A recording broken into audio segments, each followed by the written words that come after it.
City calls for hostages released from Gaza 6 months into Israel-Hamas war. They will not be forgotten. 6 months since the October 7, 2023 terrorist attack on Israel, scores of hostages whom Hamas militants abducted that day remain captive in Gaza, and New Yorkers rallied on Sunday demanding their immediate freedom amid the bloody war. More than 1,000 people, many of them waving the blue and white Israel flag and wearing hats reading, "Bring them home now," gathered steps away from the United Nations at Dag Hammarskjöld Plaza at 47th Street and 2nd Avenue for the April 7 rally that the Anti-Defamation League hosted. Hamas suddenly insurrection into Israel on October 7, 2023 in a surprise attack left more than 1,500 people dead and hundreds of others taken hostage. Soon after, Israel launched a war that led to her invasion of Gaza in a joint effort to free the hostages and eliminate the terrorists who carried out the attack and continue to threaten the country's existence. While some hostages wound up being killed during captivity, scores of others were freed last November through negotiations. As of April 7, according to the Hostages and Missing Families Forum, at least 111 hostages remain in Hamas clutches 6 months after the attack, their fate and conditions unknown. Meanwhile, the war in Gaza, a Palestinian enclave run by Hamas that is about twice the size of Washington, D.C., 140.9 square miles and home to more than 2 million people, has wrought one of worst humanitarian crises of the 21st century. While the reported death toll of over 30,000 people has disputed, a UN-backed report by the Integrated Food Security classification indicated that more than half the Gaza population is facing famine, while supply lines have been either cut off or destroyed. Israel has agreed to increase humanitarian aid into Gaza at the U.S. urging.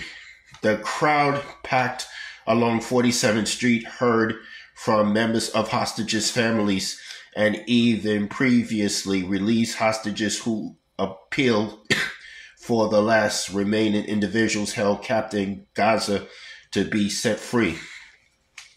Louis Har, a former hostage, offered testimony of his ordeal through remarks delivered on his behalf by his son-in-law at Sunday's rally.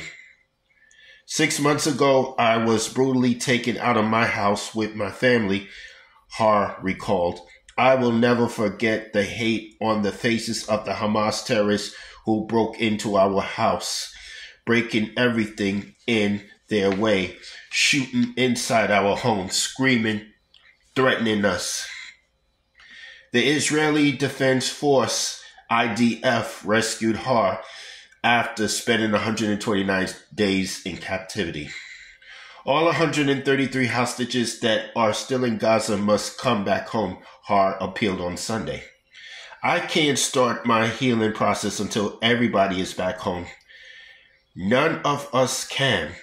Rachel Goldberg-Pollen, whose son Hirsch remains in captivity to this day, stressed it was critical for the world to know who the hostages are and that they come from diverse backgrounds.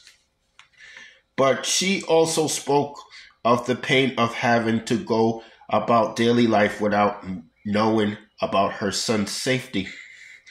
We do an injustice when we erase these people when we are talking about who is still being held hostage, Goldberg Poland told the crowd, fighting back tears.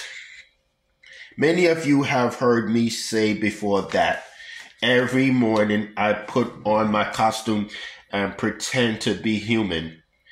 Today my costume didn't work. Today I'm just too broken. Today I just can't.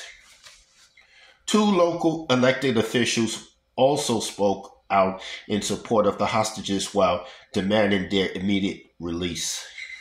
Congress member Dan Goldman, D. Brooklyn, Manhattan, stressed that the October 7 attacks and the ongoing hostage crisis reflect not just an attack on Jews on Israel, but also an attack on the rest of the world and on a democratic way of life. We all want this conflict to end. We want the violence to stop. We want the suffering to end, Goldman said. 2 simple things will do just that. Free the hostages and for Hamas to lay down their arms and relinquish control of the Gaza Strip. While nothing that others have called for immediately ceasefire to the war, Goldman resolved that there can be no ceasefire agreement of any kind if Hamas is not a party to that agreement. And if you are calling for a ceasefire, then you must call on Hamas to release the hostages, he added. That is the only way there will be a ceasefire. Goldman's colleague, Congressmember Jerry Nader, D. Manhattan, said, "We must not forget those who are being held. We must not forget their names." But the crowd soared when he mentioned a call for humanitarian aid to Gaza. We must continue to push the life-saving humanitarian aid to the Palestinian people because we are better than Hamas, he said, prompting some jeers from the attendees. As some shouted at him, Nader quickly ended his remarks by quoting the book of Exodus, "Send forth my people, bring them home before departing the stage." That's all I have to say for this video.